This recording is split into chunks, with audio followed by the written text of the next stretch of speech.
Welcome to the Beyond Ordinary Women podcast. I'm Kelly Araby, and today we are talking about best practices for women's Bible studies.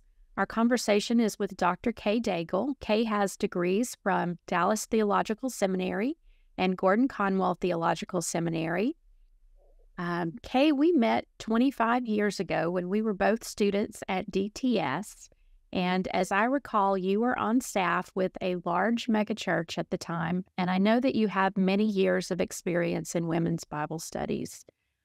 I know that over the years you've continued to write many studies, you participate, you lead, sometimes you teach, and you have done all these in various capacities over the years.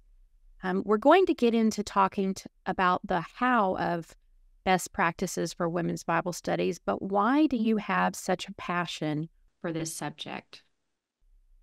That's a really good question, Kelly.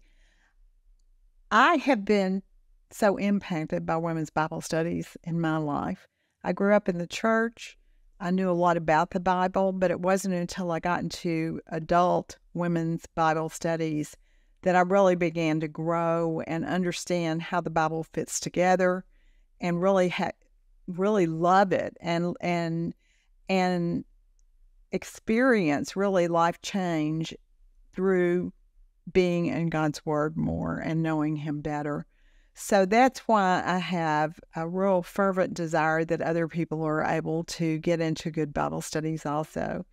And I wanted to do this video because I've learned a lot through the years about what not to do, because when I started, nobody told me anything. So it was just a matter of trial and error and mostly error.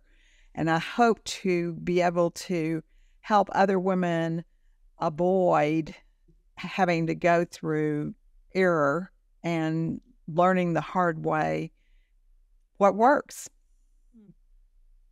I know when I moved to Dallas from a small town, and even when I went to seminary, I really didn't have a context for women's Bible studies in the same way that you did.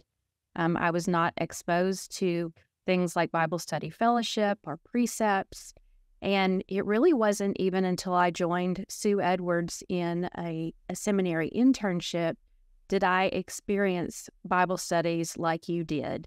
Could you describe a little bit of what that Bible study experience might look like for someone that doesn't have a background? Well, sometimes it can feel overwhelming if you have no background, and that's one reason that following some best practices can help people feel welcomed and feel capable of studying the Bible, capable of communicating what they've learned and not feeling intimidated or like they just don't know anything and they don't want to talk.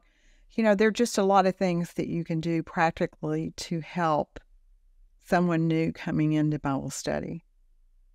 What are some elements of Bible studies that you've done in the past, like small groups, homework, teaching?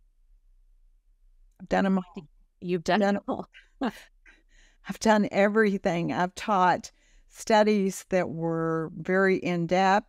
You mentioned precept. I was in precept for years. I taught precept groups for years. I even did workshops for them, teaching people how to do precept studies. And then when I went on staff, even before I went on staff at a church, I was in a situation where I needed the study that needed me was not a precept study, and so I began working with a more general women's Bible study that was a little more open to all women, or at least it made them feel open because they didn't feel like they were having to dig so much, and some didn't have the time or the inclination to do the kind of study that precept requires. And so that really then expanded when I was on church staffs because I was in charge of the women's Bible study. And so I was primarily concerned with the larger studies, the ones that would have a lot of different small groups. They all had small groups, but not just one. There were studies that had a teacher and small groups going on in the same study. So as we get into talking about some of the practical how-tos, what is the why? What is the end game of Bible study? What's the goal? The goal is discipleship. It is for us to grow in our knowledge and understanding of God. Yes, knowledge is important because if we don't know who God is, it's hard to trust Him. But it's also about walking with Him and trusting Him and knowing Him more and more and becoming more and more like Christ. So it has to have both elements. It cannot just be a knowledge-based study. If you're really talking about discipling people, it's got to have both elements, the element of knowing, but also the element of growing and becoming more like Christ. So recently, I took my daughter to DTS to listen to women teach the Bible and was reminded of how powerful live teaching can be. What are your thoughts on the strengths of having women in your church teach versus a video series? I think it's a much better option if you can have someone in your church who is doing live teaching. She is right there with you. She is part of your community. She knows what's going on in the church. But we do already have a full podcast episode and video on this topic. So I would really encourage someone, if you're wondering about that you would go to that particular study called Why Use Live Teachers, Not Videos. It's not a study. It's just simply something to listen to or something to watch if you want to do the video, and we have them both available. But primarily, I would say it's a to disciple people and for people to be discipled, to have somebody who's live there in your church that you can watch, that you can get to know. To be a disciple of Jesus, you need some examples. And your small group leader is a wonderful example too. It doesn't have to be the teaching leader.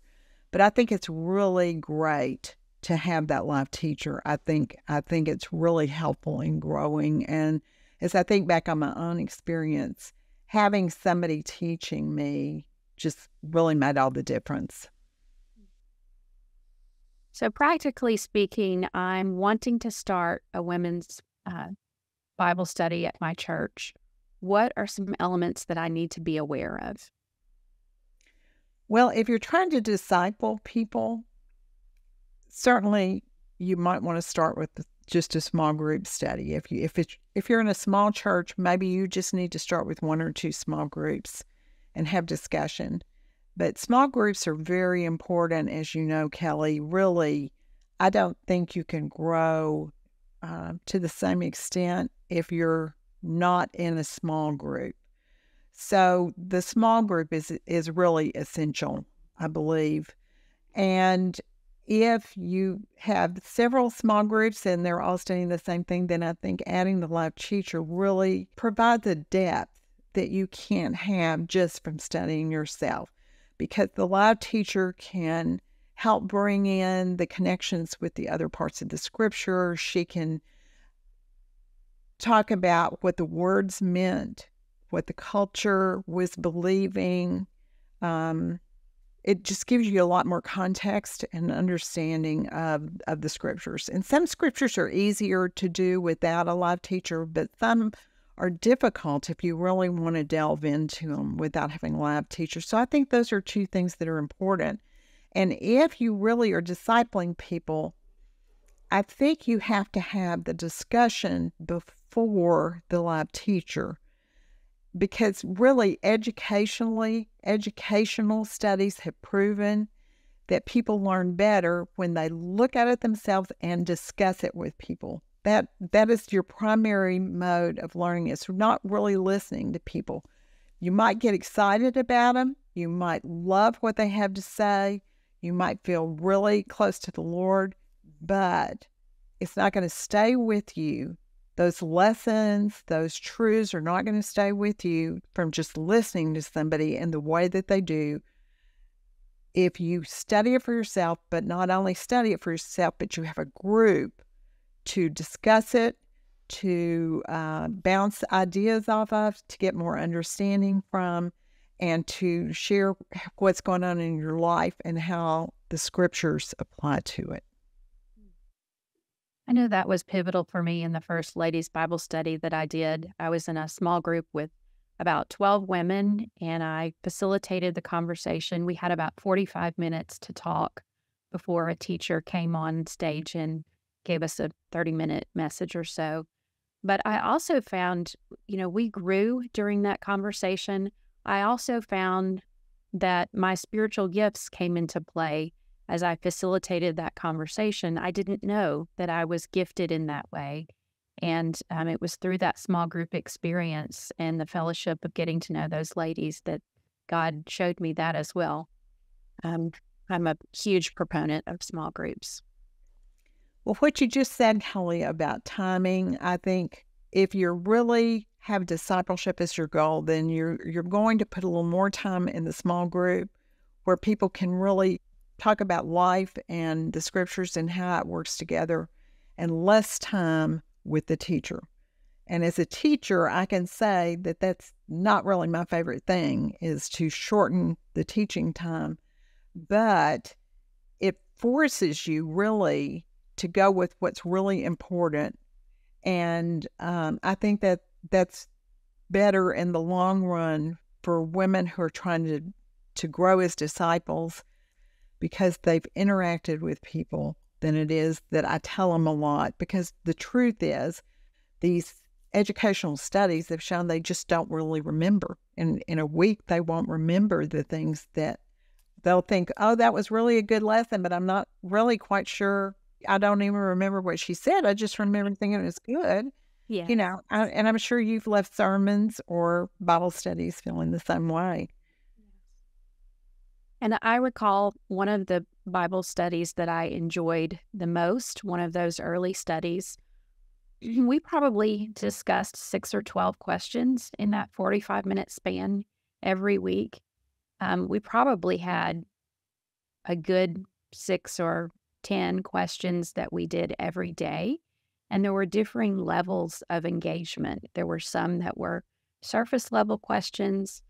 There were some that invited us to go even deeper. And we didn't always cover those digging deeper questions in our small group discussion, but boy, was it helpful for me when I was hungry and growing and had the time to be able to dig in deep. Those were really, really helpful. Yeah, I've really found that too. And in most of the Bible studies I've written, I include some digging deeper questions, because I know I love to dig deeper, but not everybody does. Some people are, don't have time, or they just don't have the interest to dig deeper. And season of life is certainly, sometimes people just have a certain amount of time to dedicate to that a week, That's exactly right. So you want to be able to, that's the thing about, like, if you have one Bible study in your church, you have to be meeting the needs of women at different levels. You have to know that there are always going to be some women coming in who are brand new to Bible study, but there are also going to be women who have been Christians for 50 years, and they've been through the Bible many, many times, and you need to give them something that they can dig a little deeper in for themselves.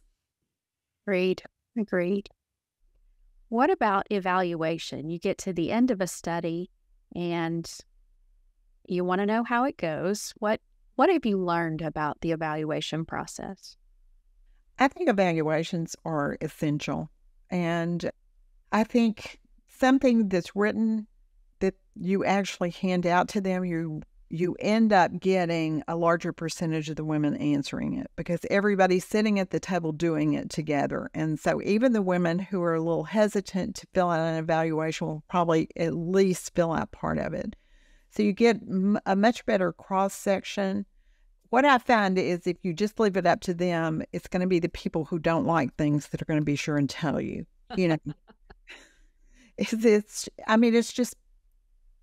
just the way it is. It's human nature for us to suggest things that can improve. And I always have those things on an evaluation, that there's always a question or two about how can this be improved. Do you have a constructive idea? And by asking if you have a constructive idea, I think it helps minimize maybe just complaining and whining, being written down on it. You can ask for their names optionally. You can ask, ask. Some of them won't put it anyway. Or if you do ask for names, be sure that not everybody's going to see it. Like when I was teaching, I didn't want to see the names of the people who had written that they didn't like my teaching. It was just better for me not to know.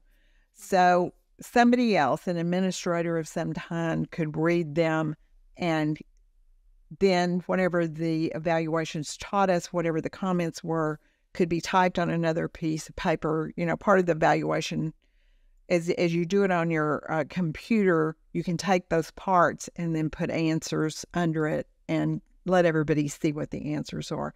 And I find that they're really helpful. And I think we do have a document, an example of church-wide Bible study evaluation on our site, which might help if any of you want to create your own evaluation. It's an example that you can use. Another thing that you need to do, and this is really just very practical, make sure that if you want somebody to rank something like from 1 to something, don't do 1 to 5, because if they choose the middle, that doesn't really help you. You want something that's an even number, 1 to 4, 1 to 10, whatever you want to do, but it needs to be an even number so that you can say, are they more negative or more positive about this? That really helps as well.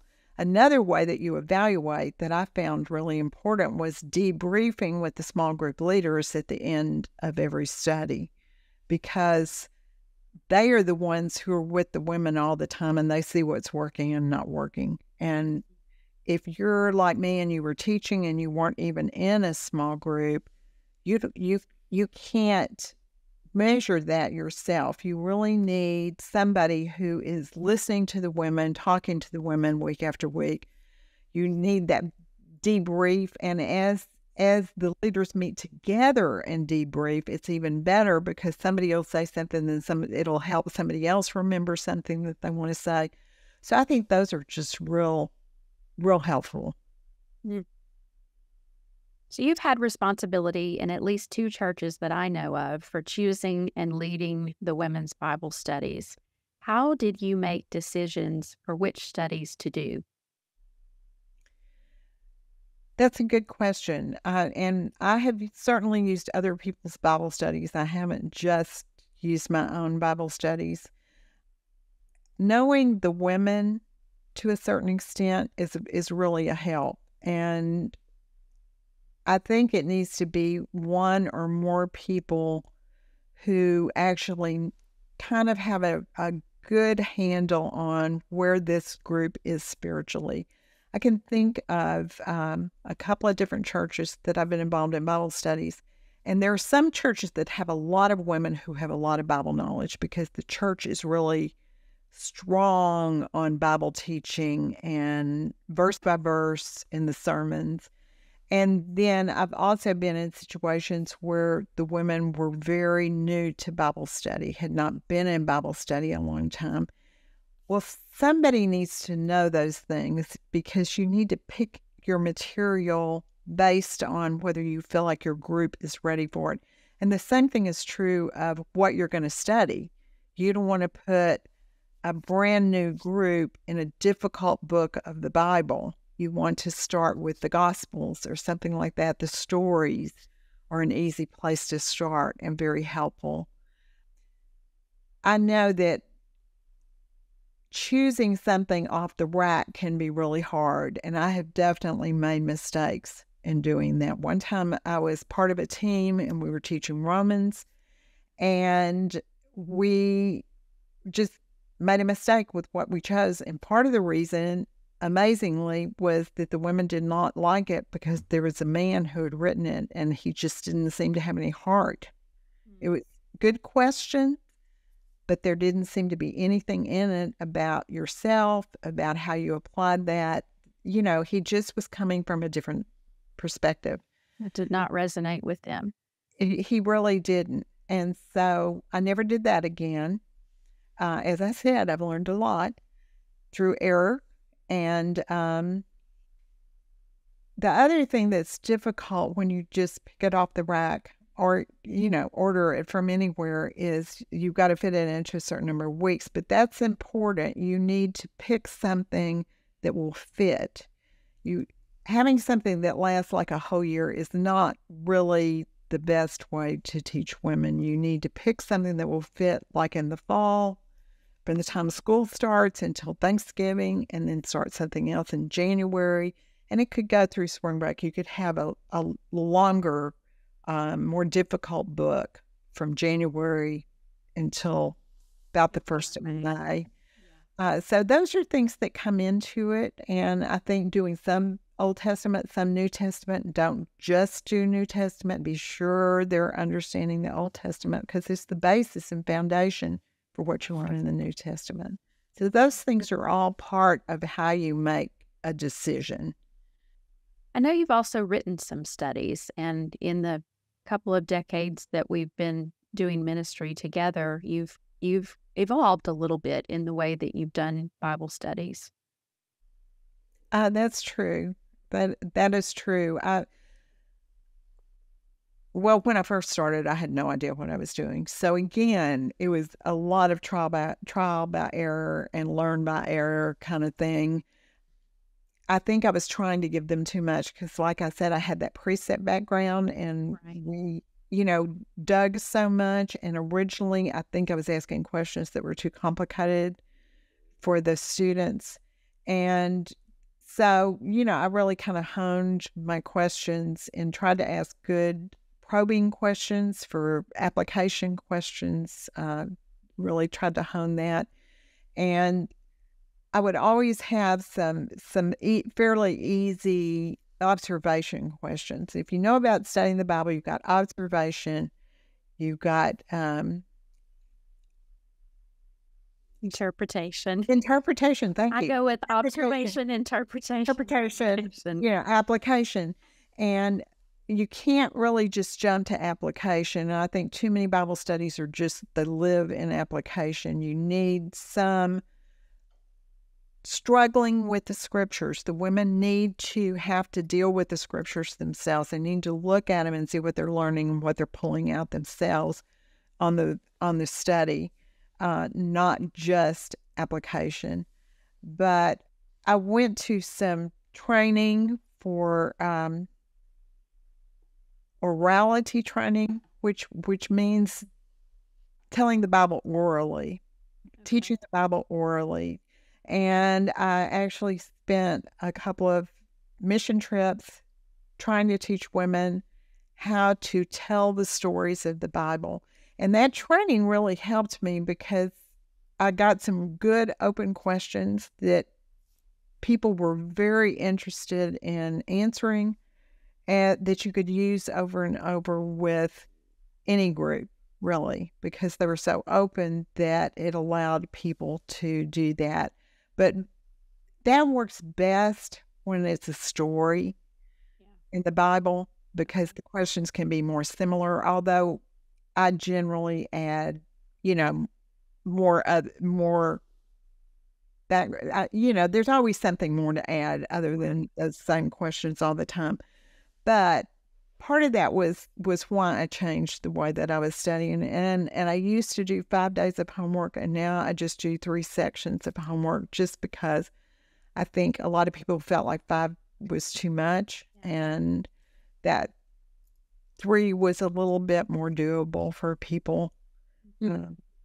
I like sections versus days as well. It just seems more realistic and organic than having to feel as though you have to check off a box of day 1, day 2, day 3. Right. And you tell them right from the start. You can do them all at the same time if that's what works into your week. Right. And if not, you have some divisions and you can break it up a little bit. So it's a little bit more user-friendly, I think. Anything else that you want to add or make sure our audience knows in terms of best practices for Bible study? I would say you need to choose and train your small group leaders well. They're really the foundation of making sure that this is a discipleship thing. And I think groups need to be together for a while. I don't know how you feel about this, but I think groups need some time to get to know each other. If they're really going to dig in and learn and grow, they need to feel comfortable with people. And that usually takes several weeks before they get there. And if you have like a 10-week, that's probably too long, 8-week study for the fall, and it takes 4 weeks for them to start feeling comfortable with each other, you really don't get very far as the personal relationships and that feeling of being discipled and growing together. So I think staying together is a really good thing. I'm sure you can overdo it where groups been together so long that they're really not making any progress anymore and they need some new blood. But if you're doing a large women's Bible study at a church, there's going to be in and out anyway. People are not going to come back every semester, and it allows you to bring some new people in. Right. I think definitely being together for a year is a good practice. And some of the small groups that I've been a part of, there maybe no more than 12 or 16 people around a table. I like facing one another. I like face-to-face conversation, sitting around a round table. That's just my preference versus a classroom type setting where you're, in rows facing a teacher. I like also just the capacity of being able to get to know each other over multiple semesters. But it is important to keep space and create space for new people to come in. And, we don't want them to feel like they don't fit in or that they're trying to break into a clique. That's a difficult thing as well. Really depends on the size of the church and the size of the study.